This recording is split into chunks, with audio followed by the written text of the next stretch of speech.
Cinéphonie numéro 23, consacrée à Raymond Lefèvre. Si vous avez écouté la 4e émission, au cœur de l'été, j'avais proposé déjà Raymond Lefèvre, mais uniquement dans sa contribution remarquable, et d'ailleurs impérissable, aux 6 films du Gendarme de Saint-Tropez, avec bien sûr Louis de Funès, Michel Galabru et quelques acolytes plus ou moins réguliers, où il nous a fait passer du style du twist du rock des années 60 au style disco quasiment pour le dernier film de la série, Le Gendarme et les Gendarmettes. Alors une petite piqûre de rappel pour commencer.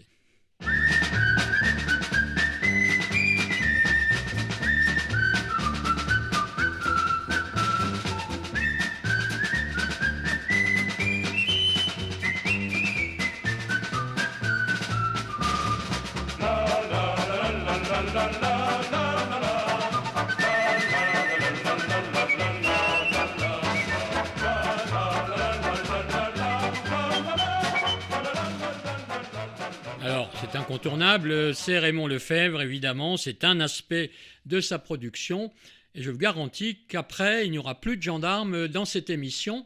Enfin, il y aura quand même de Funès, il y aura quand même Galabru, parce qu'ils ont fait avec Raymond Lefèvre, le musicien, quelques autres films dans leur carrière, et nous retrouverons de ci, de là, Jacqueline Maillan, des fois Jean-Pierre Mariel, sur le tard Jean Carmet, mais beaucoup Jacques Balutin, des rôles comme cela, Philippe Castelli, ça vous dit peut-être quelque chose.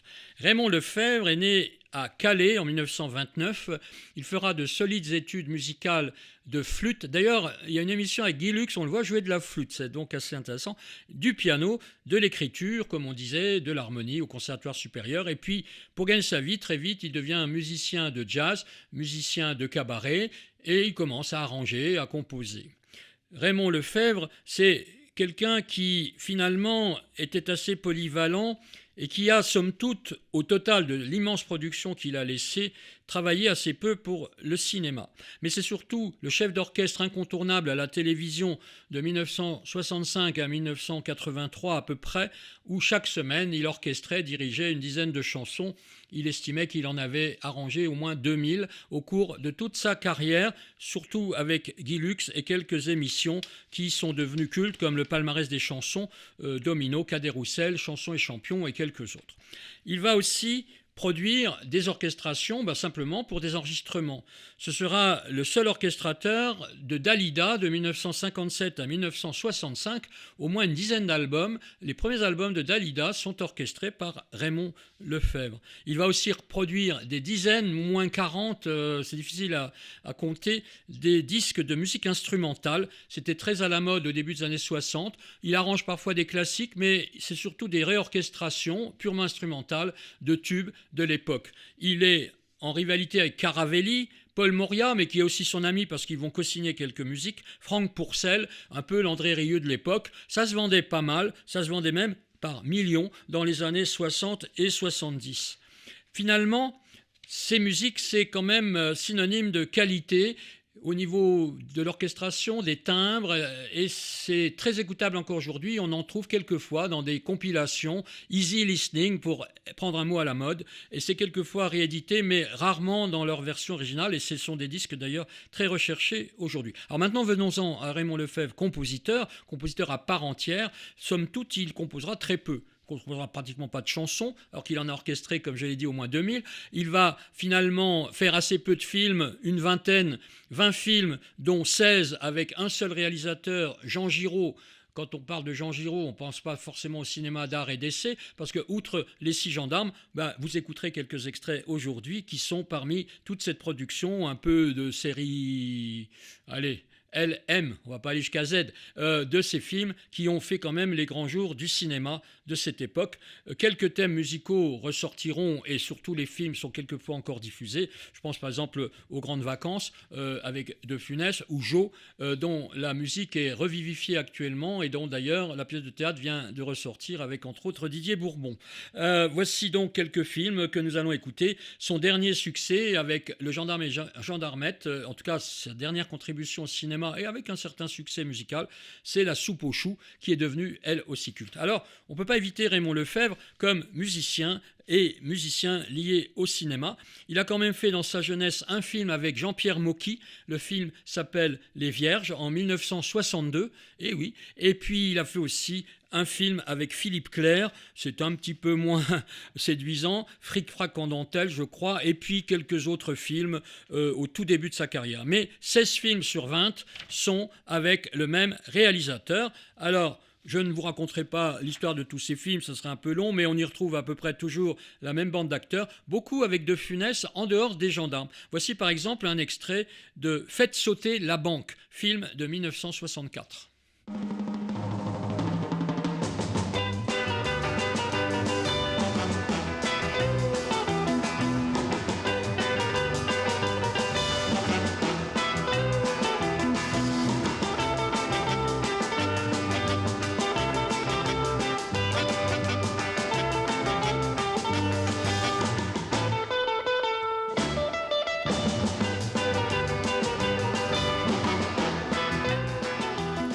Film assez amusant où joue Jean-Pierre Mariel d'ailleurs et quelques autres acteurs. On retrouve même Jean Lefebvre, qui n'est pas que gendarme, et la musique est co-signée avec Paul Moria. Voici donc premier aperçu de ce que peut nous faire comme musique Raymond Lefebvre. Alors, il y a des clics et des claques, il y a Monsieur le Président Directeur Général, il y a aussi un film pour la télévision qu'il co-signe avec Franck Pourcel, les 20 millions de témoins, pardon. Et puis en 1967, entre deux gendarmes, il nous fait Les Grandes Vacances. Alors quand il disait pourquoi il ne faisait pas plus de musique de film, il disait j'étais tellement occupé, j'avais déjà 3 métiers à faire toute l'année, alors je m'autorisais ça une fois par an à peu près, l'été, et je m'autorisais à faire quelques films. Et comme j'aimais bien Jean Giraud, je travaillais bien avec lui, je n'ai quasiment plus travaillé qu'avec lui. En 1967, Louis de Funès en pleine forme et quelques autres vedettes avec son fils qui va partir en Écosse, s'évader un petit peu de son milieu un peu guindé. Eh bien, un générique d'anthologie très Raymond Lefebvre.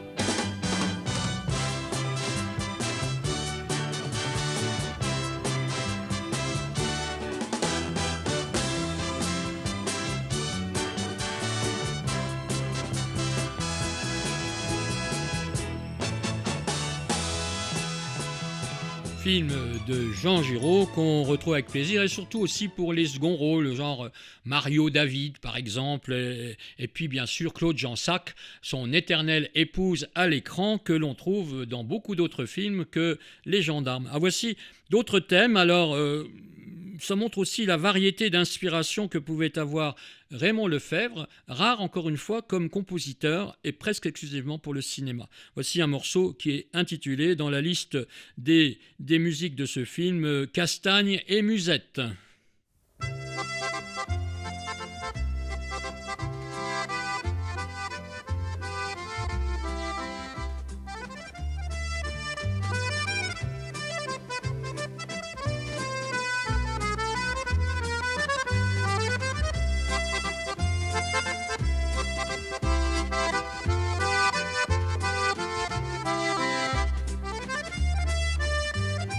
Et une petite contribution à la couleur locale écossaise, puisque une grande partie de ce film se passe en Écosse et se termine même là-bas.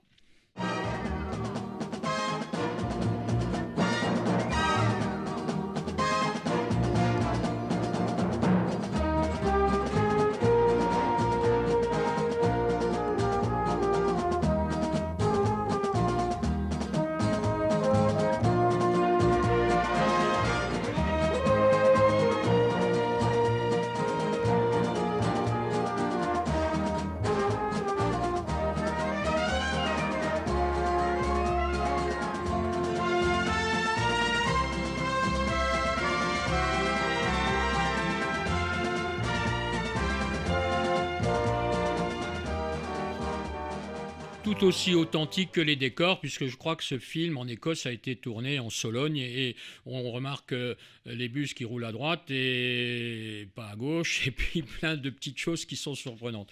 Mais bon, voilà, c'est le bon cinéma, c'est 67, les grandes vacances. L'année suivante, c'est Le gendarme se marie, donc c'est pas pour aujourd'hui, j'en ai déjà parlé. Et en 1968, un autre film improbable aujourd'hui qui s'appelle Un drôle de colonel, Jean Giraud. Eh bien, en voici un extrait.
Alors un autre film un peu oublié aujourd'hui, en 1969, c'est toujours Jean Giraud, d'ailleurs ça sera toujours Jean Giraud jusqu'au bout, y compris les gendarmes. La maison de campagne, alors qui joue dans la maison de campagne? Eh bien quand même Daniel Darieux, on y trouve Jean Richard, Guy Tréjean, Denise Gray, Laurence Bady. Alors quand on va plus loin dans la distribution, on trouve encore d'autres grandes gloires du cinéma français, Maria Pacôme et quelques autres. Alors voici un petit bout de cette maison de campagne mise en musique par Raymond Lefebvre.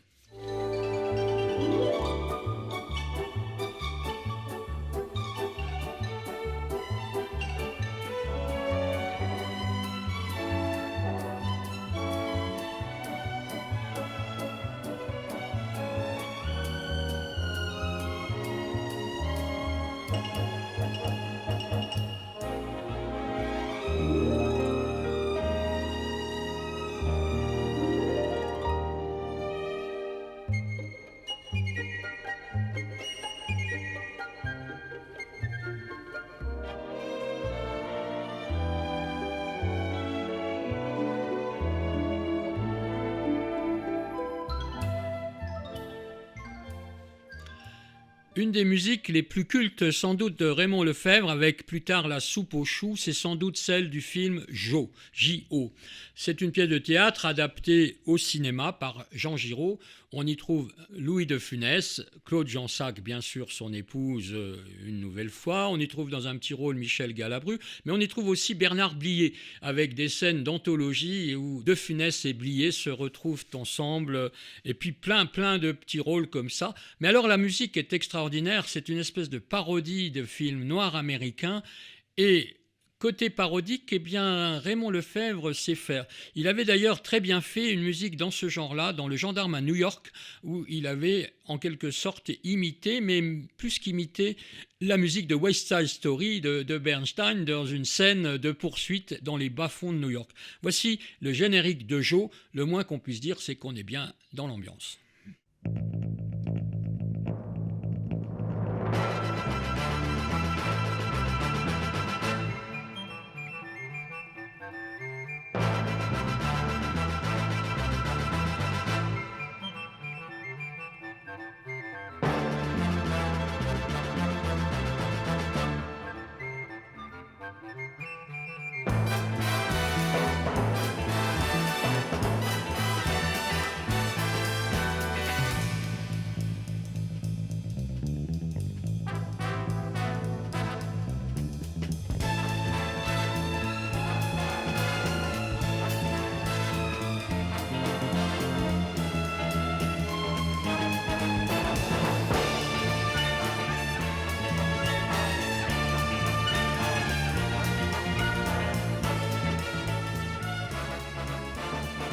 Ce film Jo, avec donc surtout De Funès et Bernard Blier, est sorti en 1971. Il comporte pas mal de thèmes musicaux assez variés au fil évidemment des besoins. En voici un autre où c'est l'inspecteur Ducrot, donc alias Bernard Blier, qui est à l'honneur.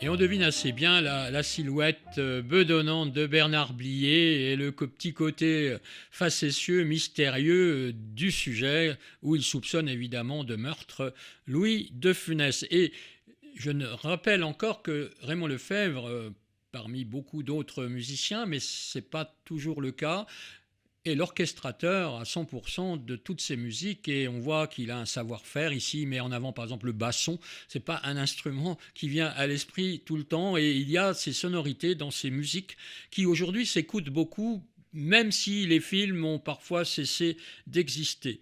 Alors, il s'amuse aussi comme un gamin, le moins qu'on puisse dire. Un film en 1973, toujours donc de Jean Giraud, pour la réalisation, nous met en avant une histoire tout à fait banale. C'est Louis Vell, alors grand acteur par ailleurs, Louis Vell, qui veut passer le permis de conduire. Il est accompagné de Pascal Roberts, récemment disparu d'ailleurs, mais des rôles aussi dont on retient bien les têtes. Jacques Joanneau, il y a Maurice Biraud, Jacques Legras, Robert Castel, Paul Prébois, Pierre Tornade, Bernard Lavalette, Daniel Prévost, Chantal Nobel et même Claude Chabrol qui y fait un petit rôle. Il jouait quelquefois dans quelques films. Alors, quelle production? Eh bien, la musique du générique est chantée ni plus ni moins que par Philippe Clay. Alors, vraiment, c'est quelque chose. J'ai mon permis, monsieur l'agent. Ma petite auto, c'est l'Amérique et les grands safaris d'Afrique. J'ai mon permis, je suis content. Au volant de ma petite bagnole, je suis comme un pilote en plein vol. Contravention, explication, indignation, limitation, superpollution, consommation, boum, collision. Réparation plus addition, c'est moi de la farce, le dindon. Augmentation et restriction. Consommation, résignation, accélération. Stop, attention, déviation. Interdiction de circulation, je suis... Vous avez bien sûr reconnu Philippe Clay qui chantait, et c'est tout à fait adapté au sujet du permis de conduire, le film de Jean Giraud, dont la musique est de Raymond Lefèvre. Voici donc quelques musiques bien intéressantes. On peut aussi écouter une musique d'un film lui-même un petit peu oublié, Les murs ont des oreilles.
quelques films encore, L'Intrépide et puis Le gendarme et les extraterrestres, l'avant-dernier. Et en 1981, l'avant-dernier film cette fois-ci de Raymond Lefebvre, puisqu'il y aura encore Le gendarme et les gendarmettes juste après, c'est La soupe aux choux. Je ne présente pas ce film, il repasse de temps en temps, peut-être pas le plus grand film aussi de toute l'histoire du cinéma. Il y a quand même Jean Carmé, Jacques Villeray et quelques autres acteurs, et surtout De Funès, déjà vieillissant, mais bon voilà, on peut s'attacher à une certaine poésie. Mais le plus remarquable pour ce film, on va dire moyennement réussi, sur un sujet ceci étant séduisant de René Fallet, c'est la musique de Raymond Lefebvre qui, contre toute attente, est devenue totalement culte aujourd'hui. Il cessera d'ailleurs de composer pour le cinéma et j'ai oublié de vous dire que né à Calais en 1929, il mourra seulement en 2008. Donc il a eu ensuite une fin de carrière, on va dire silencieuse, mais bon, c'est son droit. Alors de La soupe aux choux, on va retenir par exemple un thème un peu science-fictionnesque qu'il a su faire. Il a dit d'ailleurs, moi qui ai passé toute ma vie à défendre la musique d'orchestre, eh bien, c'est la seule musique de film que j'ai faite tout seul, chez moi, avec mon synthétiseur.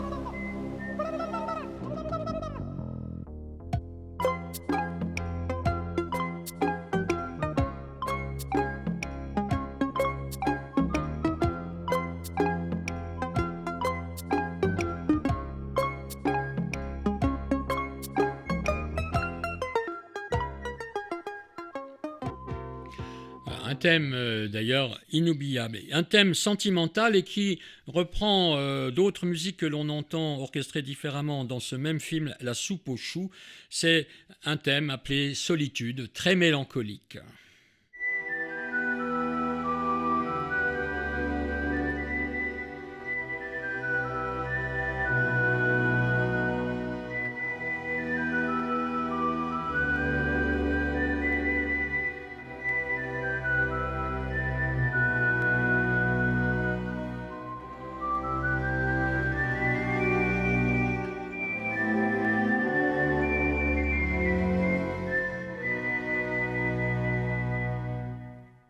Et bien sûr, si je le garde pour la fin, c'est parce que c'est celui qui va être le plus moteur dans ce film, au début, à la fin, au milieu, mais cette fois-ci joué, comme vous l'avez entendu, de façon très mélancolique.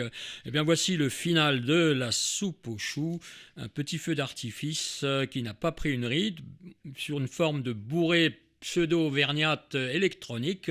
Fallait oser, Raymond Lefebvre l'a fait. Voici simplement 20 films, 4 génériques de télévision et un téléfilm, mais des milliers d'orchestrations et de musique au service des autres. Mais comme compositeur, on peut regretter peut-être qu'il n'en ait pas fait plus et plus œuvre personnelle. Mais comme il a dit, j'avais 3 métiers, j'avais pas le temps. Alors en tout cas, on va se quitter avec La soupe aux choux, électronique en diable.